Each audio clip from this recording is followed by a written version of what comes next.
of Ozempic, why are Americans so obsessed with protein? Blame MAGA. Subheadline from the Liver King to the podcast bros. Welcome to BCM, guys. Am I right?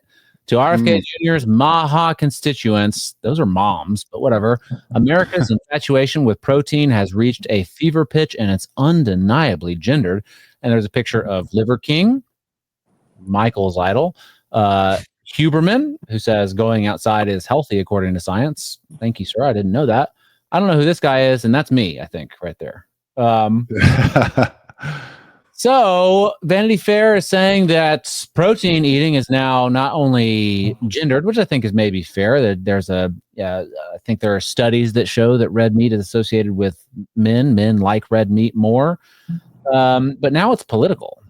Protein eating is political. So I think that people might read this, and I don't know if they're trying to say, hey, if you don't want to be a right-wing podcast bro like Joe Rogan, you think that he's a danger to democracy, for instance, if you don't like RFK Jr. because he's going to murder children by suggesting that they do some more studies on vaccines, then you need to stop eating protein. Otherwise, you might be right-wing. And I don't know what that's going to do to a lot of men. That doesn't sound good. That sounds like you're going to harm people, Vanity Fair. People need protein. Charles, go. I mean, yeah, of course they do. I mean, it's ridiculous. When you read that article at the end, it's like the rise of the men's rights movement and our lust for protein. Like, are you kidding me? Like, it's so stupid. And I mean, but it follows a trend of what they're seeing is young men who are this kind of new gym culture that has gone away after the 90s and kind of reemerged in recent years, who then supported Trump this most recent election cycle. They're trying to lob all that in together. And it's just not. Like, people go to the gym because they go to the gym. People eat protein because they eat protein. And so to try to turn this into some sort of political statement is just a little ridiculous. I want to hear Brad's take because he's probably the best educated on this of all of us. So I'll just give you my 30-second spiel here. I think the answer to their question is it's twofold. One, this is a countercultural.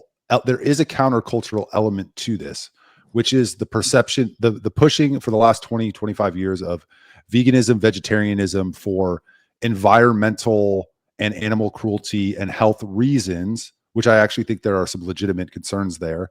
But that was being pushed on the culture. And this is the opposite reaction. And it happens to fall on the right because the perception of that movement was that it was lefties, right? And then the second thing is there's emerging evidence that if you combine a healthy lifestyle, exercise, good sleep, those things with a good diet, not just eating $6 burgers from Carl's Jr., and you increase your protein intake, you actually you can increase your longevity, ability to live longer. So I think it's those two factors that are kind of the right-wing Joe Rogan sphere are grabbing onto. And I think that that's why this is more prominent on the right. Yeah, they really don't like that Joe Rogan fella. I don't get it, but whatever. That's fine. He's just too darn popular, too effective, I guess. Yeah, I don't know. I mean, I was looking it up, and the average American man in any given day eats an average of 96 grams of protein, about 16% of their calories from protein, and probably a ton from sugars and other bullshit, and probably a little bit from fat too. But 96 grams of protein is not a lot.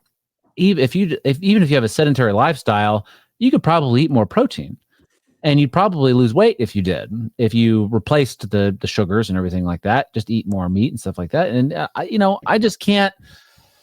You need protein to build muscle. Muscle is longevity. Your fitness, your athletic abilities are a great indicator of your overall health, and you need high quality protein to do that. Protein is so essential to so many different pathways in your body, the amino acids, building bones, metabolic health, all sorts of stuff. And I don't know why they hate us so much. They want us to die. I mean, I think it's just I think they tapped into this again. They saw the movement. They see that there is a shift towards it, and it's a way for them to further demonize. I mean, I also think it feeds into kind of like the left's demonization of like masculinity as well and all that other stuff too. I mean, you see it in so many different areas, and so I think it just feeds into it.